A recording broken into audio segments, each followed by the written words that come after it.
Hello बच्चों, आज हम लोग कुछ क्वेश्चंस देखते हैं रिलेशंस एंड फंक्शंस में। कुछ बच्चों ने बोला सर बहुत दिक्कत हो रही है, क्वेश्चंस के लॉजिक समझ में नहीं आ रहे, तो कुछ क्वेश्चंस करके देखते हैं इसमें कैसे कैसे स्टेप्स होते हैं। तो बच्चों, हम लोगों ने पढ़ा हुआ है कि अगर 1 1 होगा तो क्या होगा और ऑन टू होगा तो क्या होगा। ठीक है, तो 1 1 के लिए हम लोगों ने स्टेप्स जो है मैं आपको याद दिला देता हूँ कि हम लोग क्या करते थे उसमें, late f of x1 is equal to f of x2। इसको सॉल्व करते हुए जाएंगे और x1 is equal to x2 हमें अगर मिलता है तब तो हम बोल देंगे ये 1 1 फंक्शन है।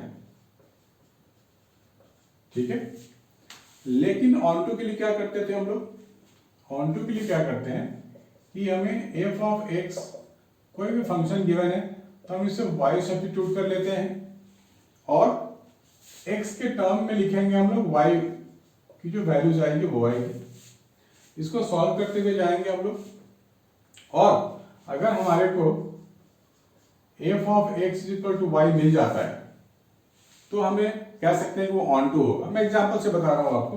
हमारे पास है f of x equal to 3 - 4x, तो इसी स्टेप्स को फॉलो करेंगे।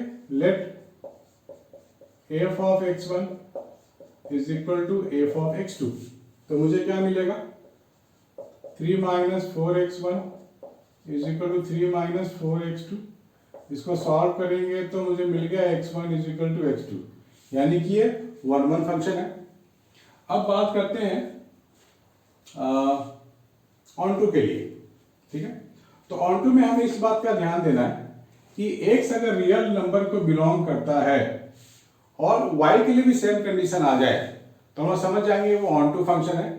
यहाँ लिख लो let y is equal to 3 - 4x, तो यहां से मुझे x मिल जाएगा 3 - y/4। अब मैं x की जगह लिखूंगा 3 - y/4, तो f ऑफ 3 - y/4, इसको मैं सॉल्व करता हुआ जाऊंगा। अगर मुझे y मिल जाता है सॉल्व करने के बाद तभी ऑन टू बोलूंगा, अदरवाइज वो ऑन टू नहीं होगा। तो f ऑफ 3 - y, मतलब जहां जहां x है वहां मैंने x को सब्स्टिट्यूट कर दिया 3 - y/4 से, 4 कर दिया, ये मुझे y मिल गया। यस, अब x बिलोंग्स टू यहाँ पर क्या है, r है, यानी जो डोमेन है हमारे पास वो r है और y तो रेंज बोलते हैं, तो y भी तो r को बिलोंग करेगा। y can assume any value here, यहाँ पे तो कोई भी वैल्यू ले सकता है, यानी कि दोनों के लिए सेम कंडीशन मिल रहा है, यानी कि this is your onto function. ठीक है बच्चों, इसको नोट कर लेते हैं। इसमें दूसरा एग्जांपल है, इसमें हमारे पास एक और एग्जांपल लिया गया है कि अगर fx हो जाए 1 + x², तो क्या ये ऑन टू होगा या 1 1 होगा या नहीं होगा। तो यहां भी सेम कंडीशन करके देख लेते हैं। f of x1 is equal to f of x2, that means 1 + x1² is equal to 1 + x2²। ये तो कट गया, मेरे पास क्या बचेगा, x1² is equal to x2², और we can say x1 is equal to ± x2। ये तो कंडीशन नहीं आया ना हमारा, x1 = x2 वाला कंडीशन आया ही नहीं, प्लस माइनस नहीं चाहिए था मेरे को ओनली प्लस चाहिए था, x1 = x2, तो बोलेंगे not 1 1, this is not 1 1 function. ठीक है बच्चों, अब देखते हैं कि हमारे पास ऑन टू होगा क्या। तो लिखते हैं let y is equal to 1 + x²। अब यहाँ इसके डोमेन की बात करें, यानी कि x belongs to any real number, plus minus zero, कोई भी नंबर एज्यूम कर सकता है, लेकिन क्या सेम कंडीशन y के लिए होगा या नहीं होगा, देखते हैं। यहां पर मुझे मिल जाएगा x² is equal to y - 1 और x is equal to √y - 1। अब यहां देखो y यहाँ पे जीरो नहीं हो सकता, y यहाँ नेगेटिव नहीं हो सकता, फिर वो नॉट डिफाइंड हो जाएगा, यानी कि y जो यहाँ पर है कंडीशन आ गया, y > 1 हो सकता है। ठीक है, यानी कि कोई भी रियल नंबर वाली वैल्यू एज्यूम नहीं कर सकता क्योंकि हमारे पास वो अनडिफाइंड आ रहा है। ठीक, तो इस केस में जो रेंज है वो इस 4 डोमेन के इक्वल नहीं है। That means this is not 1 1। आप चाहो तो पिछले एग्जांपल की तरह लेके आ कर सकते हो। x की जगह डाल देते हैं under root of y minus 1।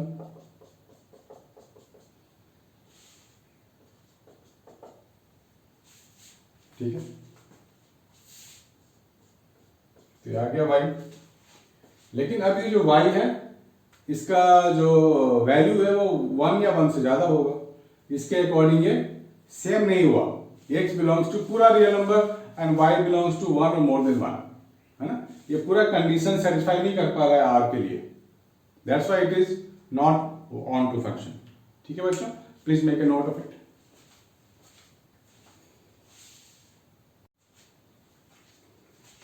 हाय बच्चों, दूसरा क्वेश्चन करके देखते हैं।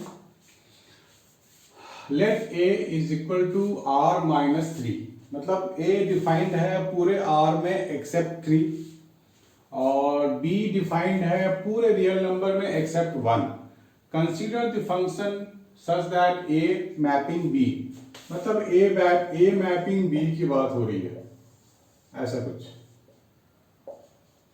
Defined by fx is equal to x minus 2 upon x minus 3।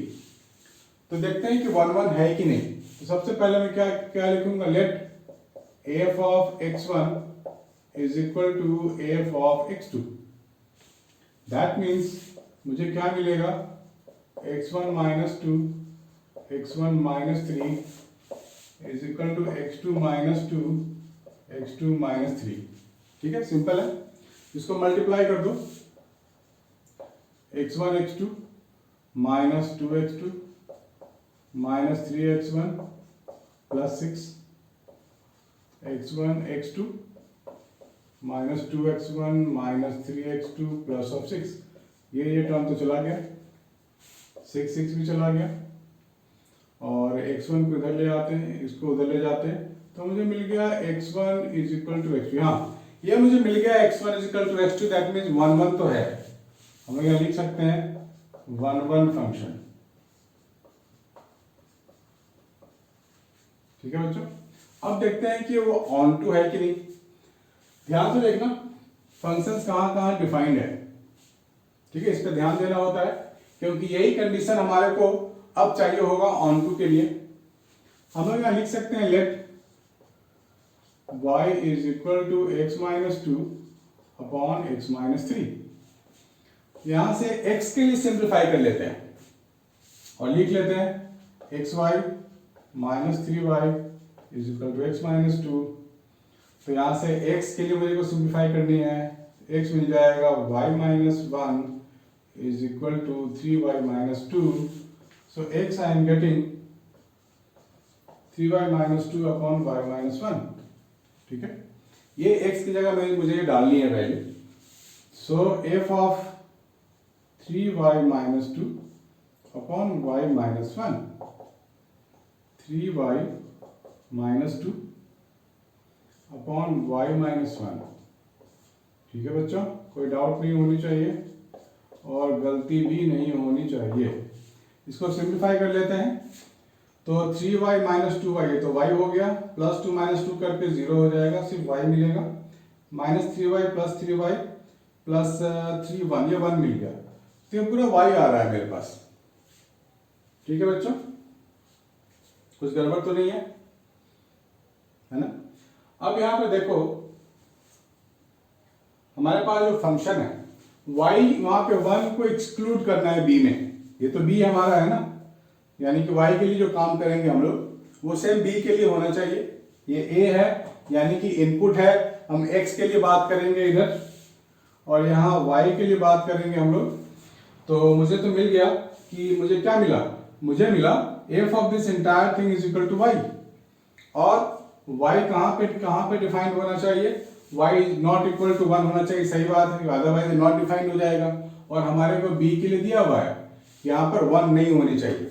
सही बात है, so this things are matching ना। यहाँ तो y इज इक्वल टू 1 पे डिफाइंड नहीं है, राइट। और यहाँ b में कह भी रहा है कि 1 नहीं होनी चाहिए। That means we are matching the situation. So हम यहाँ कह सकते हैं कि हमारे पास ऑन टू है। ठीक है बच्चों, गिवन सिचुएशन से मैच कर रहा है, so this is an onto function. बच्चों please make a note of it.